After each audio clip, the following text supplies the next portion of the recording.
नमस्कार मैत्रिणींनो, कशा आहात? परमेश्वराची भक्ती करत राहा, खुश आणि आनंदी नक्कीच राहाल. मैत्रिणींनो, आज अधिक महिन्यातली संकष्टी चतुर्थी आणि त्यालाच विभुवन चतुर्थी असं पण म्हणतात. त्याच्यामुळे अधिक महिन्यात आल्यामुळे त्याला एक विशेष महत्त्व प्राप्त झालं आहे.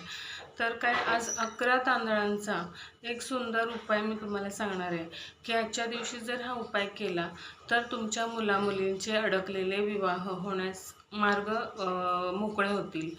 तर काय करायचं, 11 तांदूळ घ्यायचे, त्याला हळदी कुंकू आणि थोडंसं पाण्याचा शिडकावा द्या.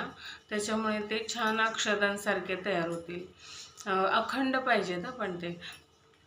आणि ते 11 तांदूळ आपण गणपती बाप्पांच्या मंदिरात आजच्या दिवशी घेऊन जायचं आणि एक तांदूळ त्यांच्या डोक्यावर ठेवायचा आणि गणपती बाप्पांना म्हणायचं की बाप्पा, हा जसा तांदूळ मी तुमच्या डोक्यावर, अक्षता जशा मी तुमच्या डोक्यावर ठेवल्या तशाच माझ्या मुलाच्या, मुलीच्या किंवा जर तुम्ही स्वतः उपाय करत असाल तर माझ्या डोक्यावर अक्षता पडू देत आणि माझं लग्न होऊ देत, सुखी संसार माझा होऊ देत, तुमच्या कृपेने सर्व काही होऊ देत असं बोला. आणि उरलेल्या अक्षता गणपती बाप्पांच्या चरणांपाशी ठेवा. आणि तिथून आपली जर का हा उपाय तुम्ही स्वतः केला तर हा जास्त फलदायी आहे. नसेल म्हणजे मुलगा मुलगी करणारा नसेल, इच्छा नसेल त्यांची, तर तुम्ही आई वडील सुद्धा करू शकतात हा उपाय, भाऊ बहीण करू शकतात.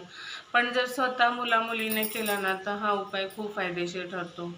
तर असं प्रार्थना करा तुम्ही.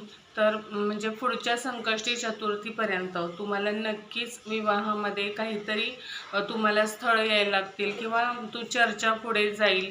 काहीतरी शुभ गोष्टी विवाहाबद्दलच्या नक्की घडतील तुमच्या आयुष्यात आणि विवाहसुद्धा लवकरच होईल तुमचा, गणपती बाप्पांच्या आशीर्वादाने. नमस्कार.